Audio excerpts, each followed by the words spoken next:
Hello, my name is PDR. And I'm Shy. And this is Evermix Sessions.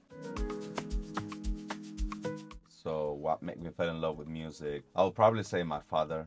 He's a big music head. He was the one playing the music in the house all the time. Well, my mom as well, but especially my dad. When he was going to uni, he was basically like the DJ of all the parties. So he had a massive collection of records, especially, everything related to Michael Jackson. He was really into hip hop, funky, African music, everything, literally everything. I feel like because of him, I have this eclectic taste. Ironically, my dad as well.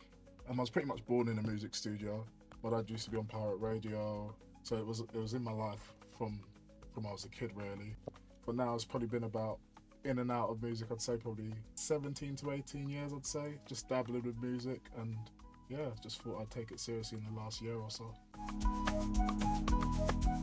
To put it blunt, I mean, it's the love for black influenced music, not solely Afrohouse. I love anything that's come from black music. It just so happens that at the moment, what I'm vibing with is Afrohouse, which I've always vibed with. But yeah, it's just something that right now I really resonate with. I feel like it's the same, like anything that sounds black and has like a rhythm, like a swing to it. Like I'm just so naturally drawn to. I just feel like Afrohouse is the perfect combination of all those things because and there's so many iterations of that sound, from funky house to electro funk, Amapiano to three step. There's all different subgenres of Afro house, and it all sounds nice. That's the beauty of electronic music, but with an Afro feeling to it. And yeah, we are Afro-Caribbean descendants, so it's just in our blood. I'll start saying Equatorial Guinea being the only African country in which they speak in Spanish. They speak Portuguese and French as well. That's why we have this funky accent. But yeah, being the only country in the whole continent that is Spanish speaking, obviously it gave me a totally different scope of how African and Latin music from the Spanish side sounds. So growing up in there and in Spain as well, I was used to a lot of Latin rhythms, which is very percussive as well. My mom was big on bachata, merengue, salsa, a lot of boleros, which is kind of Latin type of ballads, slow music. So yeah, again, like I said, it was just a mixture of everything in my house because of the proximity that we have with Cameroon and Gabon and Congo. We'll listen to a lot of French African music too. But then we have Angola next. We'll listen to a lot of Kizomba, Kuduro. It's quite crazy. And then you are in Spain and you listen to a lot of electronic music and pop and all the stuff. I think for me, with the Caribbean sound, it's been popular in the UK for quite a while, as far as I can remember, with the Caribbean sound. So I kind of grew up with that. But at home, I had the soul on one side from my nan, and from my dad, he had the gangster rap and the jungle, all of that sort of thing. But yeah, then growing up, it was UK funky, which is now coming back in, which is great. As I said, I've always been quite open with sound. I see it as a way to learn. Whenever I'm listening to music, I'm like, oh, how do they do that? How do they design that sound? That's just how I've always thought. So yeah, I've just dabbled with everything really. Whatever's popular in the UK, I kind of see why it's popular, and then you start to learn that there's actually a math to the way music's made. For me, it's just finding the grassroots people really, because I'm a grassroots person myself. So it's just that person with the 300 followers. What are they making as opposed to this whole craze of, oh, they're in Ibiza, so they must be making bangers, but which they may be, but that's just because it's current at the moment. It's not necessarily gonna be. It's not timeless. Like actual Afrohouse, and I'll say it. If you listen to actual Afrohouse from 10 years ago, it sounds like what people were making now. So that's timeless music.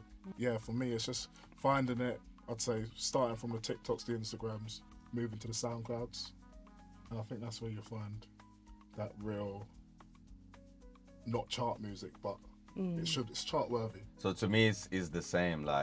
Again, this is not music that we just started listening and playing and producing this year or last year. I have like mixes from 2017, 2018 that were like literally just like straight Afrohouse. Like it was kind of like called like Afro drums back then as well. Like, and just like so many DJs that I know and producers in the community that were pushing forward this sound way before it became like commercialized. People like obviously Hagen, who now has become like a key figure of that. Karen, Kwame KG, Ronnie Loco. Those three especially are like my references when it comes to like that UK funky slash Afro house hybrid that is very different of the Afro Ibiza sound that you heard, like the hummus house. It's just so.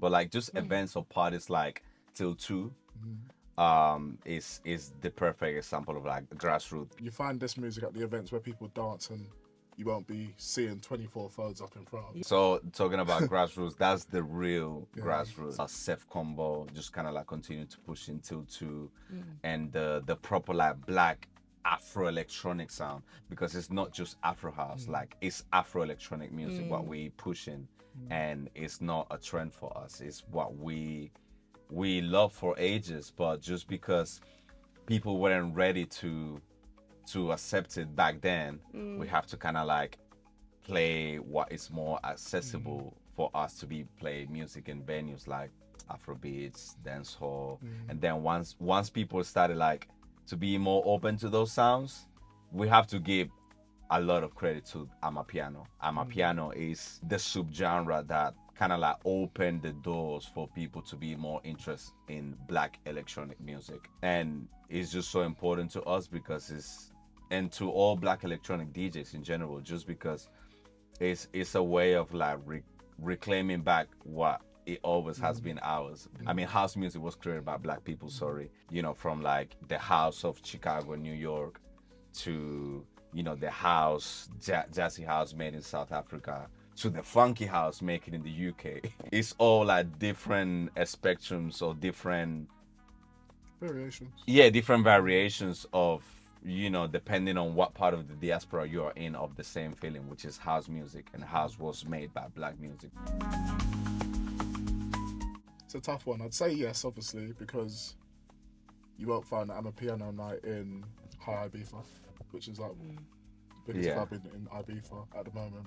But I do think people are more accepting of Amapiano, but I don't think they're not on the same level, I don't think, to the masses. If you hear Amapiano in a nice 5-star restaurant, it's probably like, if it's like a private school type of Amapiano, like Qube, more like more chilled. palatable because it's just house music, isn't it? It's like slower house. It's slower house. The tempo is, but like if you listen to like type of like Bacardi Amapiano, Quantum Sound Amapiano, which has like a heavy log drums, heavy like it's just heavier.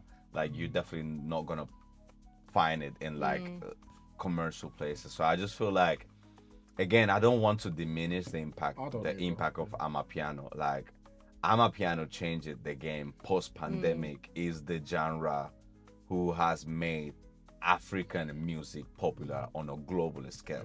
Like we should never forget that. But I just feel like Afrohouse at the end of the day is potentially most likely gonna have a bigger impact. Genres like what K Trinado makes, which is like that future funk, future house.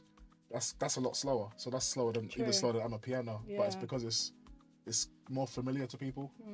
Funk, we've gone through the funk era, we've gone through the house era, so you merge that. But let's not take away the fact that he's got his inspirations from South Africa. Like the log drums, which even's using Afro house, even what those basses that he uses, that swing, that's all come from Africa as well. But it's just more palatable because it's familiar. The build up. Yeah, the build up's really important. The build up but is I also so just important. think it's just take your time.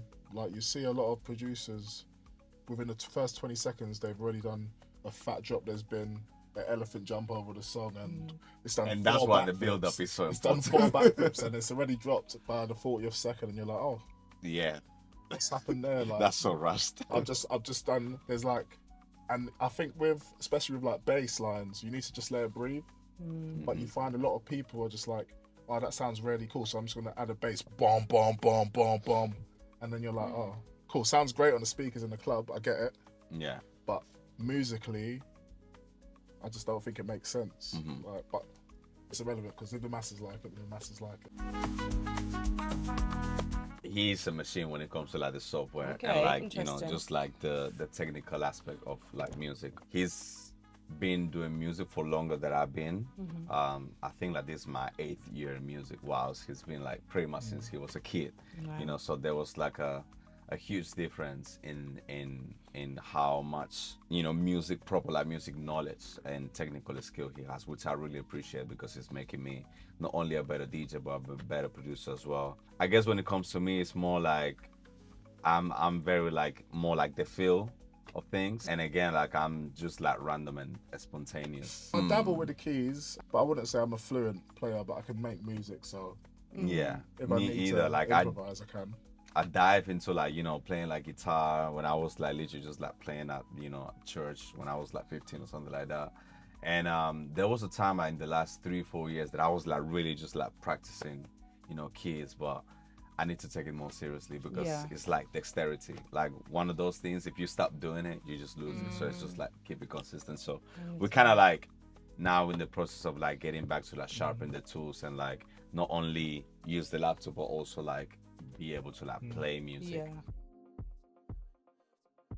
Last year I had the blessing, the opportunity to play a jazz cafe, and I opened up for Tay Iwar, and I did a DJ set before him and after his performance, and his whole team like loved the set. And then like I knew Tay's manager for like since 2020 or 2021, but like that I feel like that was the moment where like you're really dope, blah blah. And around that time through the whole summer of 2024 I was just like sharing like edits and remixes that I was doing. Like his manager pretty much basically like became my manager too. We started working together, and like he basically started to like put me forward to like more like on the production side of things, because I just feel like there's people who are like more producers than DJs, and there's DJs who are more like DJs than producers. And I just feel like from last year I just got to a point where I was like, yeah, like I love DJing and I'm always gonna do this, but it's just like I'm ready kind of like to the next level, right? Yeah. So I just feel like to be able to like play at festivals and play in like bigger places, and like not only like play other people's music, play like your own music as well, you really need to like take music production seriously. So my manager, shout out Divine, he was pushing me through that lane. And at the beginning of this year, Tay just released an EP, which is amazing, called Reflection Station. And one of the tracks, one of the singles called like Bad Belay, like Divine was like, yo, like I'm gonna send you the stems. Why that song? First of all, because it was the promotional single of the EP, and also I just feel like the messaging of the song as well like resonated with me. So like I'm Christian, I believe in God, and like I'm very big on my faith. So like there was a part on the hook when he says like God gave you everything that you need, so you never ever have to worry. That kind of like resonated with me. So when I heard the original, I was like, yo, like this is quite dope. I was like, okay, cool. So he sent the stems, and yeah, like Shia and I, we met like 2 years ago, but like we properly started to connect like last year. And yeah, like we talk about like 2025 we started working together no matter what. And yeah, like as soon as I got the stems, I was like, yo, like we're talking about working together, we might as well like do something with this. So I sent him the stems, and bro, like the very next day, like he was like really like working on ideas, and yeah, like that's basically how like the song came about. I would say I think so, yeah, like in some sort of way, like especially if it's like a combination of like not only recording the mix but also like recording, kind of like have like the video visuals attached to it. If you record like nice content nowadays with like the visuals and the audio, you out there, the content is nice, and obviously the mixing is nice. So in order for those things to combine, and you really need basically to record the the mix. And if you do that and it sounds great and it looks great, you're more likely than not like gonna get a lot of gigs. With anything you share on socials, because everyone's levels are moving up, you can't be posting a video with phone audio of your sets because people just continue scrolling. So I think the importance of recording the actual audio direct from the mixers is really key.